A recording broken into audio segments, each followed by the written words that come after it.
Hello everyone. तो देखो, पिछले वीडियो में हमने क्या पढ़ा था?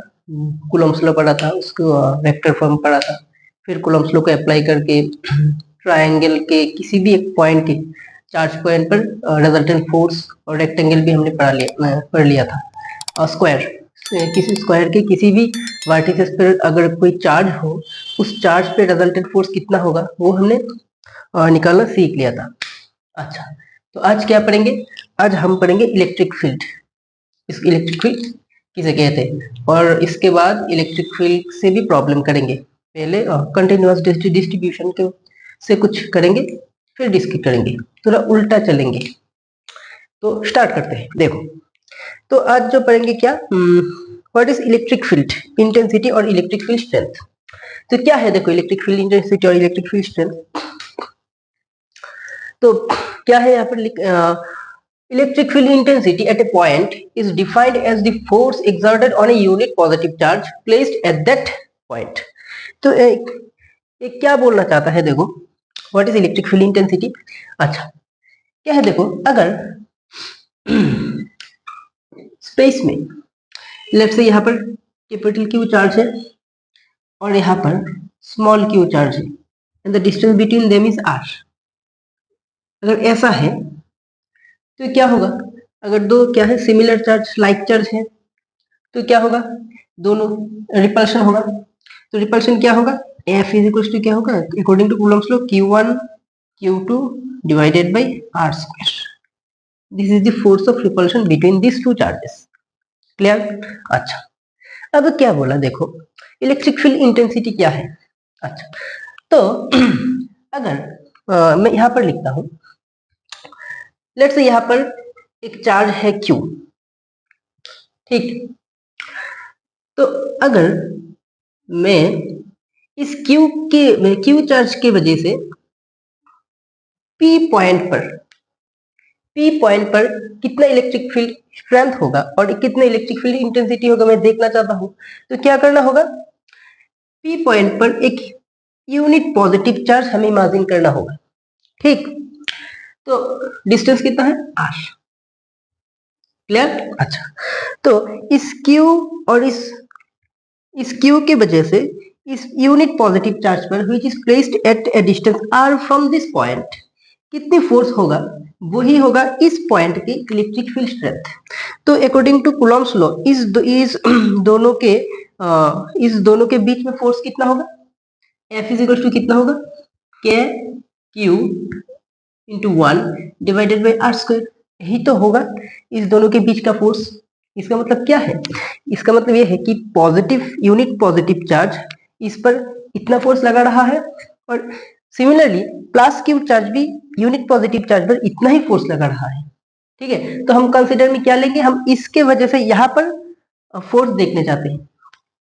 तो positive the force due to this charge, this positive Q charge क्या बोला मैंने? फिर से रिपीट करता हूं। We want to see the force at point P due to this positive charge. क्या है? F is equal to K Q by R square, और यही होगा इस पॉइंट का इलेक्ट्रिक फील्ड स्ट्रेंथ। इस फोर्स को ही हम क्या बोलेंगे? इलेक्ट्रिक फील्ड स्ट्रेंथ इस पॉइंट का। Therefore E is equal to क्या कहेंगे? के क्यू बाई आर स्क्वायर। समझ में आया? मैं क्या बोलना चाहता हूं, देखो, अगर किसी चार्ज के वजह से किसी भी पॉइंट पर हमें इलेक्ट्रिक फील्ड स्ट्रेंथ कैलकुलेट करना हो, तो क्या करना होगा? उस पॉइंट पर एक पॉजिटिव चार्ज को इमेजिन कर लो, ठीक है। अगर उस पॉजिटिव चार्ज पर जितने भी फोर्स होगा वही होगा उस पॉइंट का इलेक्ट्रिक फील्ड स्ट्रेंथ, ठीक। जैसे कि और एक एग्जांपल देता हूं, जैसे कि let's say an example 10 coulomb यहाँ पर चार्ज है। यहाँ पर जो चार्ज पार्टिकल है उसका चार्ज कितना है? 10 कूलम, पॉजिटिव 10 कूलम। तो इस 10 कूलम चार्ज के लिए मैं 10 सेंटीमीटर डिस्टेंस पे 10 सेंटीमीटर डिस्टेंस पे एक पी पॉइंट पे इलेक्ट्रिक फील्ड चाहता हूँ, ठीक। तो क्या करना पड़ेगा? मैंने क्या बोला था? जिस भी पॉइंट पर इलेक्ट्रिक फील्ड हमें निकालना है, उस पॉइंट पर हमें एक positive unit positive charge consider करना होगा, और इस दोनों का बीच का जो फोर्स है F, वही होगा इस प्लस 10 कूलम की वजह से इस P पॉइंट पर electric field strength. F is equal to कितना होगा, क्या Q कितना है 10 डिवाइडेड बाई आर स्क्वायर। तो आर कितना है, यहाँ पर सेंटीमीटर में दिया हुआ है, तो इसको मीटर में लेना पड़ेगा, होल स्क्वायर। ठीक है, अच्छा, तो इसको हम क्या कहेंगे बोलो, इसको हम क्या कहेंगे, ई कहेंगे, ई। तो क्या का वैल्यू क्या है, 9 into 10 to the power 9 SI पे इंटू 10 डिवाइडेड बाई, कैलकुलेशन करने पर क्या होगा, कैलकुलेशन करने पर -1, 10 स्क्वायर हो जाएगा। ठीक, तो 9 10 into 10 to the power 12 newton per coulomb. This is the electric field strength at point P due to positive charge plus 10 coulomb at a distance 10 centimetre. समझ में आया? मैं फिर से रिपीट करता हूँ, ठीक है, जिस किसी भी पॉइंट पर हमें इलेक्ट्रिक फील्ड स्ट्रेंथ चाहिए, उस पॉइंट पर हमें यूनिट पॉजिटिव चार्ज कंसिडर करना होगा, और उस यूनिट पॉजिटिव चार्ज पर जितने भी फोर्स होगा, जितने भी नेट फोर्स होगा, वो देयर में बी मोर देन 1 चार्जेस, ठीक है, उस सब चार्ज की वजह से उस पी पॉइंट पर, जिस पॉइंट पर हमें यूनिट पॉजिटिव चार्ज इमेजिन की, जो नेट फोर्स होगा वही होगा उस पॉइंट का इलेक्ट्रिक फील्ड स्ट्रेंथ। ठीक, ओके, तो ये है। अच्छा, तो एक प्रॉब्लम करते हैं, तो प्रॉब्लम से और अच्छी तरह से समझ में आएगा।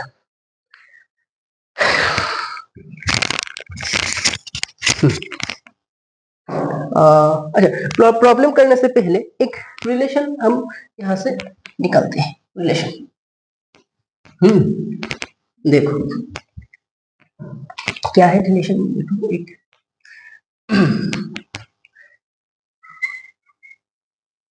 Let's say this is charge Q और ये है P पॉइंट। ठीक, इस P पॉइंट पर मैं इस चार्ज प्लस Q की वजह से इस P पॉइंट पर इलेक्ट्रिक फील्ड स्ट्रेंथ कितना होगा मैं देखना चाहता हूँ। तो क्या करना पड़ेगा, इस P पॉइंट पर एक यूनिट पॉजिटिव चार्ज को कंसीडर करो।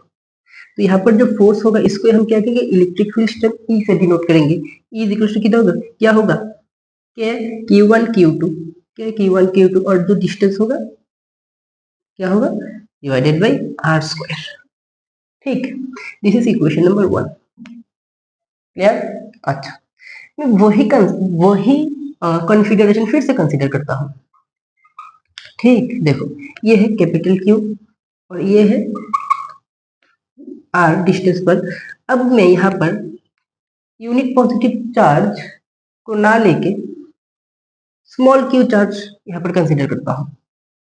अब देखो इस दोनों का बीच का जो फोर्स होगा वो क्या होगा, K capital Q small q divided by R square. ठीक है, अच्छा, अब देखो क्या बोला मैंने, देखो अगर इसको Q इज इक्वल टू 1 होगा, इस पॉइंट पर इलेक्ट्रिक फील्ड, ठीक है, अगर Q इज इक्वल टू 1 होगा तो वही आ जाएगा ना, इसको हम E लिखेंगे। ठीक है ना? अच्छा, अब देखो इस दोनों के बीच में क्या रिलेशन, एक अच्छी रिलेशन आते हैं। ठीक है, मैं यहाँ को Q को छोड़कर क्या Q आर स्क्वायर। अब क्या आ जाएगा, F इज इक्वल टू कितना आ जाएगा, इसको क्या लिख सकता हूँ मैं, क्या Q बाई आर स्क्वायर, क्या Q बाई आर स्क्वायर क्या लिखते हैं, E, Q इंटू E। समझ में आया? हाँ, तो ये है रिलेशन। इस रिलेशन से इस क्या है, इलेक्ट्रिक फील्ड और फोर्स का रिलेशन।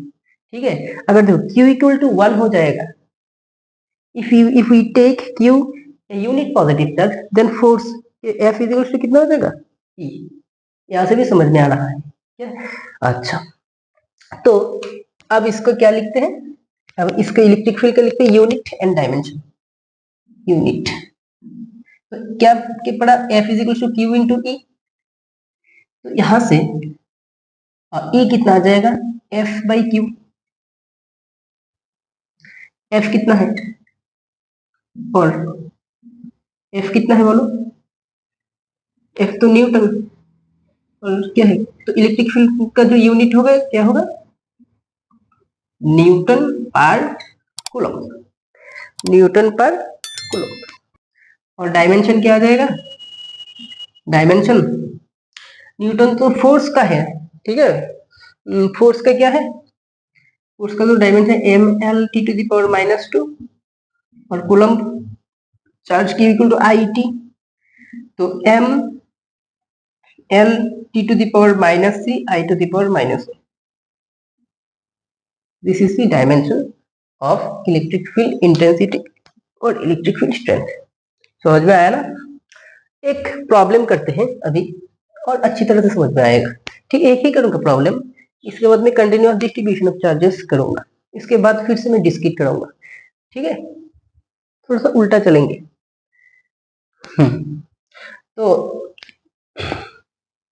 इसको मैं इरेज कर देता हूं।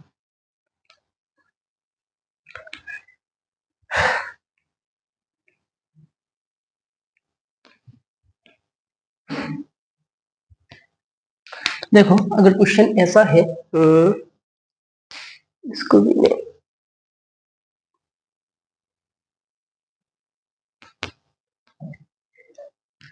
अगर क्वेश्चन है find the electric field strength of the at point A of the following configuration।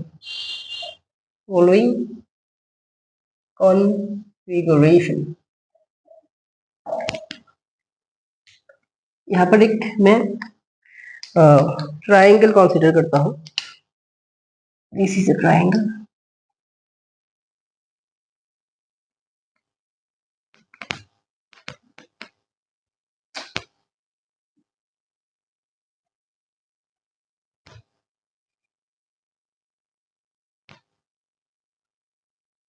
This is a triangle.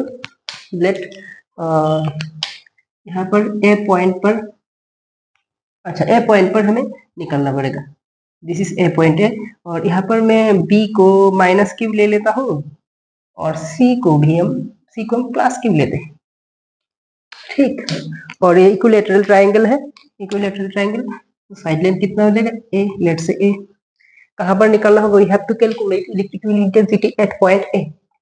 ठीक है, तो this is the question, now the answer.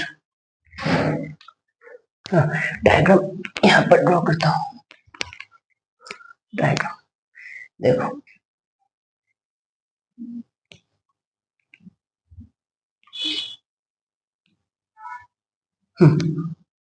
This is B point, minus Q is placed at B and C is plus Q। यहाँ पर क्या है, electric field strength हमें निकालना पड़ेगा। तो क्या मैंने बोला, जहां पर भी इलेक्ट्रिक फील्ड निकालने को बोले, वहां पर एक यूनिट पॉजिटिव चार्ज हमें कंसीडर करना पड़ेगा, इमेजिन करना पड़ेगा। तो यहाँ पर एक यूनिट पॉजिटिव चार्ज को कंसीडर करो, इमेजिन करो, +1 कूलम चार्ज और 1 +1 यूनिट चार्ज। अब इस पर नेट रिजल्टेंट फोर्स निकालो, ठीक, और वही हो जाएगा क्या, इस पॉइंट पर नेट इलेक्ट्रिक फील्ड स्ट्रेंथ। ठीक, अच्छा देखो कैसे निकालते हैं, वैसे ही तो यहाँ पर रिजल्टेंट फोर्स निकालेंगे। पहले पिछले लेक्चर 4 या 3 या 4 में कराया था शायद, इस तरह सा कि यहाँ पर प्लस क्यू चार्ज था, वहां पर नेट रिजल्टेंट फोर्स निकाला था, वहां पर प्लस क्यू था। ठीक, तो वही करेंगे, यहाँ पर प्लस यूनिट पॉजिटिव चार्ज है। अच्छा, तो देखो, तो ये यूनिट पॉजिटिव चार्ज, तो इसको क्या ले लेंगे, टेस्ट, मैंने बोला था। ठीक है, इस पर नेट फोर्स, अच्छा, और ये क्या है, ये स्टेशनरी रहेगा। तो -क्यू चार्ज इस यूनिट पॉजिटिव चार्ज को किस डायरेक्शन में फोर्स लगाएगा, अट्रैक्ट करेगा ना, सो टुवर्ड्स बी, इस तरह से इस डायरेक्शन में अट्रैक्ट करेगा। अच्छा, और +क्यू चार्ज इस प्लस प्लस प्लस रिपल्शन करेगा, और टेस्ट चार्ज मूव करेंगे, ये तो स्टेशनरी रहेंगे, तो इसका मतलब क्या होगा, इसका डायरेक्शन क्या हो जाएगा, किस डायरेक्शन में मूव करेगा, ये इस डायरेक्शन में मूव करेगा। ठीक है ना, इस डायरेक्शन में। अच्छा, तो इसको इसको मैं ई बी दे देता हूँ, E B, electric field at point P due to B. अच्छा, और electric field at point, sorry, point A due to electric force, क्या, इसको ई सी दे देता हूँ।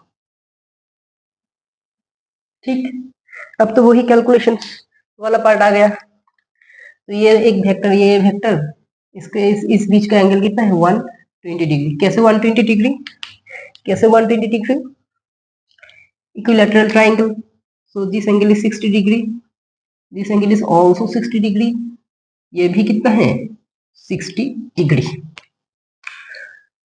तो अकॉर्डिंग टू सुपरपोजिशन प्रिंसिपल, तो नेट फोर्स क्या आ जाएगा, इस पॉइंट पर नेट फोर्स क्या आ जाएगा, जितने भी फोर्स है इसकी vector sum, E B vector plus E C vector. तो इसका मैग्नीट्यूड क्या आ जाएगा, बोलो, रूट ओवर ऑफ क्या होगा, E B square plus E C square plus 2 E B E C cos 120 degree. ठीक, अच्छा, equals to root over of, अब क्या करेंगे, अब देखो, अब इसका ई बी ई सी का वैल्यू ये ले निकालो। ई बी क्या है, इस दोनों की, ई बी क्या है, इस दोनों के बीच का फोर्स, ठीक है ना, और ऐसे भी कह सकते हो क्या, क्यू बाई आर स्क्वायर, इस पॉइंट ऐसे भी क्या कर सकते हो, इस माइनस क्यू की वजह से यहाँ पर इलेक्ट्रिक फील्ड कितना है, क्या, इनटू दिस पॉइंट, और इस बीच का जो डिस्टेंस है उसका स्क्वायर।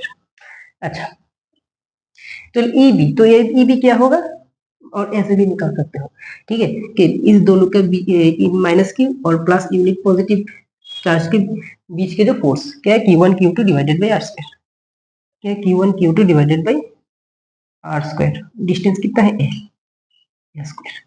ठीक है, मैं फिर से बोल रहा हूँ, यहाँ पर देखो माइनस साइन यहाँ पर मैंने नहीं लिया है, क्यों नहीं लिया है, क्योंकि माइनस साइन की वजह से ही तो इस डायरेक्शन यहाँ आया, ठीक है ना, तो माइनस का इफेक्ट यहाँ पर चला गया, तो क्यों ले यहाँ पर माइनस। ठीक, अच्छा, तो क्या होगा, K Q by A square. अच्छा, ई सी क्या है, ई सी, इस पर किसके, सी के वजह से यहाँ पर इलेक्ट्रिक फील्ड स्ट्रेंथ, इसका मतलब क्या है, इस दोनों के बीच का फोर्स, क्या, क्यू बाई ए स्क्वायर। तो दोनों ही सेम वैल्यू आया, तो इसको दोनों को आर ले लेते हैं, तो इजी हो जाएगा करने में, R square plus 2 R into R cos 120 का वैल्यू कितना है, माइनस हाफ, यहाँ से ये कट जाएगा, root over of 2 R square minus R square, तो क्या हो जाएगा, root over of R square, ये आर, और क्या आ गया, K Q square by A square. ठीक है ना, सॉरी के क्यू स्क्वायर नहीं, के क्यू बाई ए स्क्वायर। अच्छा, तो देखो समझ में आया ना, तो अगर हम रिकेप करेंगे तो इलेक्ट्रिक फील्ड स्ट्रेंथ क्या है, कैसे निकालेंगे, ठीक है, electric field strength is nothing but the force between A charge and unit positive charge. ठीक है, किसी भी एक चार्ज होगा which is greater than unit positive charge, और एक यूनिट पॉजिटिव चार्ज होगा, दोनों का बीच का जो फोर्स है वही उस पॉइंट में, जिस पॉइंट में यूनिट पॉजिटिव चार्ज होगा वहां का इलेक्ट्रिक फील्ड स्ट्रेंथ होगा। ठीक है, और ऐसे भी सोच सकते हो, जिस भी पॉइंट पर हमें इलेक्ट्रिक फील्ड स्ट्रेंथ निकालना होगा, उस पॉइंट पे हमें एक यूनिट पॉजिटिव चार्ज को कंसीडर करना होगा, फिर उस यूनिट पॉजिटिव चार्ज पर नेट फोर्स निकाल दो, वही क्या होगा, उस यूनिट पॉजिटिव चार्ज पर इलेक्ट्रिक फील्ड स्ट्रेंथ। तो समझ में आ गया होगा। ठीक, तो नेक्स्ट हम जो करेंगे, एक्सटेंडेड बॉडी के लिए हम इलेक्ट्रिक फील्ड स्ट्रेंथ निकालेंगे। अच्छा, तो ये अभी खत्म नहीं हुआ, डिस्क्रीट चार्ज की वजह से मैं इसके बाद कराऊंगा, एक्सटेंडेड बॉडी के बाद मैं डिस्क्रीट के में फिर से आऊंगा इलिप्टिक। बहुत 4-5 लेक्चर लगेगा ये कंप्लीट करने में। ओके,